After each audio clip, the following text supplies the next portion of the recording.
All right, we're here with Coach Jonathan Simmons, Palisades Pumas. Coach, how's the spring practice season going so far? Well, we're just getting started. We decided to get a head start by starting on April 22nd. Well, I think it's going well. We had a phenomenal spring in the weight room. Um, you know, our biggest goal was always to raise the floor just as much as we raise the ceiling.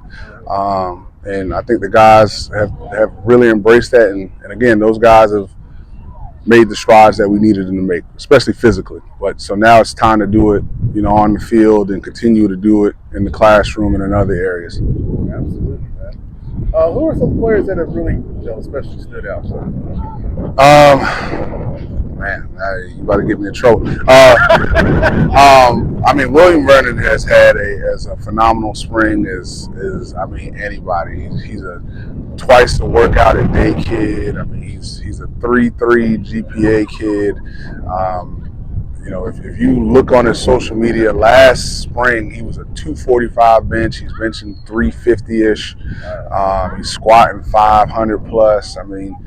It's hard to really bet against him at this point. Nolan Jefferson had a great spring. Nigel Jefferson had a great spring. Drew Drakeford, Kendrick Davis, Jaron Tosi, Damari Wilson. Again, you can't obviously call everybody, but those guys in particular stood out. Because again, a lot of those guys, 2 workouts a day. Caden Starks, 2 workouts a day is like protein all day. It's just phenomenal. So those guys right there. Absolutely, Coach. What's going to be the key for you guys to kind of take the next step after the season you had last year?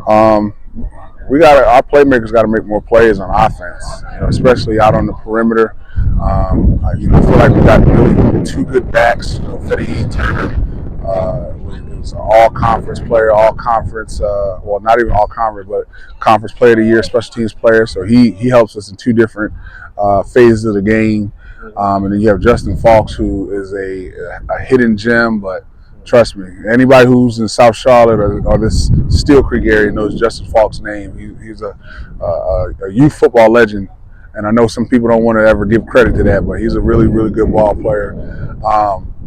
So those guys will be fine, but it's about doing it out on the perimeter and doing it consistently.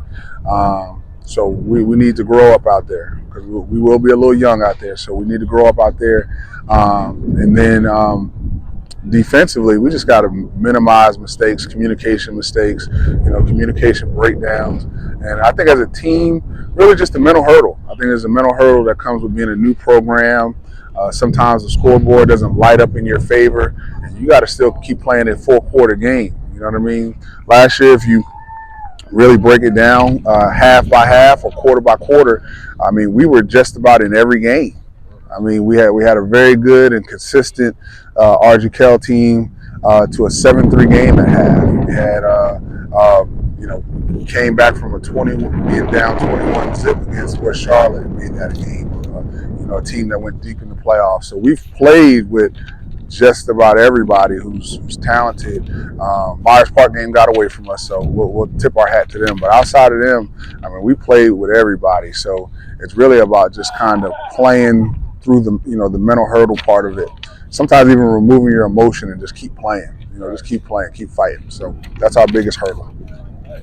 Well, Coach, we appreciate the time. Appreciate you guys. From you guys, and we'll see you soon. All right, thank you.